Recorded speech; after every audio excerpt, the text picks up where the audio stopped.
In this Bubble tutorial video, I'm going to show you how you can create your own no-code search engine. We'll be using the Bubble no-code web application platform, and we'll be combining Bubble with the Brave Search API. But before I launch into that, if you're learning Bubble, there's no better place to do it than planetnocode.com, where we've got hundreds of Bubble tutorial videos just like this one. So let's get the essentials down. What do we need for a search engine? Well, we need to add in an input. And then we need to add in a button. Now, I'm not going to pay much attention at all to styling here. I'm simply focusing on the data. When building an app in Bubble, you want to really avoid using layout fixed. You want to be using rows and columns 99% of the time. Do check out our other videos on that if you're unsure. So I'm going to say that this is search and that this field cannot be empty. Now, I'm actually going to show the search results on another page, just like you experienced with Google. But before that, I need to connect into a web search API. Now, I think Google does have an API and Bing has an API, but I've been experimenting with the Brave Search API. If you're not aware of it, Brave began by creating a privacy-focused web browser, and now they're doing a privacy-focused search, which I think is pretty cool. And there's some AI elements worked into it, which I may cover in a future video. But we can go over to Brave and see how to set up our API call. And so we have an endpoint here. I'm going to copy this and go into Bubble. And because we're connecting to a third-party API, I need to go into plugins and go to the API connector. If you don't see it, you can add it in with the add plugins and get it from the directory. Here's a sneak peek, or rather, they're all available. These are all the other services that we've ever done tutorials on. So if you see anything good there, do give our channel or our website a search. But I'm going to add in a new API and call it Brave Search. I know I need to put a private key in the header, but I'm going to come back to that because here is my search, and I'm going to say, search. And paste in my endpoint. Then let's go back here, and this tells me everything else I need to include in my API request. So I've got in the header section, H for header, I need to include the accept application JSON. Well, I say I need to include, Bubble actually includes that by default unless you choose to override it. But I do need to include this accept encoding. So I'm going to add that in as a shared header. Choose it. Paste that in. And then how does my query go in? Well, it looks like this. So search like that. Copy that. Paste it in. I'm going to leave this as data and just see how well this works. I might have to come back to that. But anyway, my search term goes in here. And then I need my API key because I have to put in the header this parameter. So Bubble puts authorization there because 90% of APIs use that for the key name. But Brave wants us to use X subscription token. And then I go into my API keys and I copy it.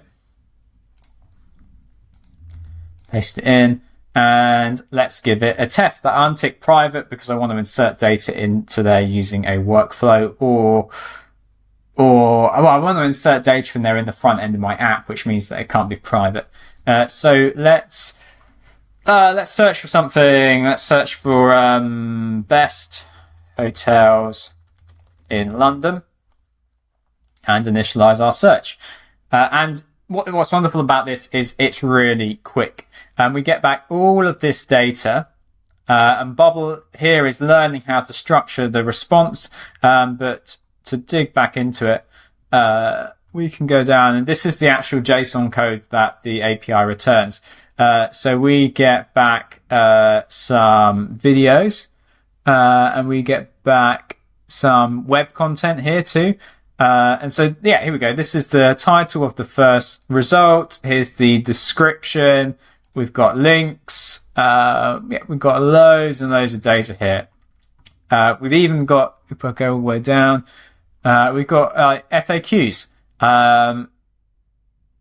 There we go. It provides you with tons of data that can be really useful to your app users.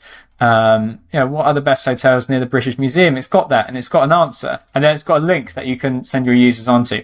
I'm going to click save. That has taught Bubble the format of the data that is coming back from the API call.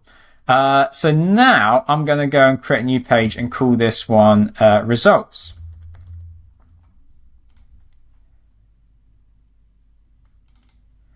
And I'm going to add in a repeating group. And this is going to list my results. And then I need to find the data type that I'm going to list through. And that is going to be one of the search web. In fact, I'm going to get to it by saying get data from external API. And then my search API. And then the data source is my web. Here it is. Yeah. Okay. Now this is a little bit tricky to match up because I'm basically going in a few levels deep into the JSON. Now I know it's matched because the text has turned blue here. So I'm saying ignore the videos, ignore the FAQs. I just want to show web results. And my actual search term, of course, goes in here. Now, I'm going to do this like Google, which is that when someone clicks the search button on the page we were at a moment ago, I'm going to send that through in the URL and then extract it back out here. So the search is actually going to be get data from page URL, Q for query, and so that's going to be my search term. So when I go back to my search engine page, when search is clicked, I want to go to page results, and I want to add a parameter, which is Q for query, and then my inputs value. Let's go back to results and let's just add in some bare basics to show you the data. Again, I'm not focusing on design at all. I'm simply just getting the text in there as quickly as I can. So let's just add in a big text box and we'll say current sales search results title. Then we can say current sales search results URL. I'm just putting these all on a new line. Current sales search results description. Okay. Let's go back to search engine and let's preview it. So I think I'll ask it the same question. I'll say, what are the best hotels in London? And I'm going to click search. And it takes me through to the page. And there you go. It loads it in. Isn't that cool? So effectively, I've built my own search engine using the Brave Search API with no code in my Bubble app. Now there are loads of uses. I've already recorded a video of how we can incorporate search results like live web data, how we can incorporate that into OpenAI, into a ChatGPT clone. But you could go in all sorts of directions here. If you've got any questions or ideas, we love it when you leave a comment. So please like, subscribe, leave a comment, give us your feedback. And if there's any other videos that you want to see, reach out to us because we love hearing from you guys.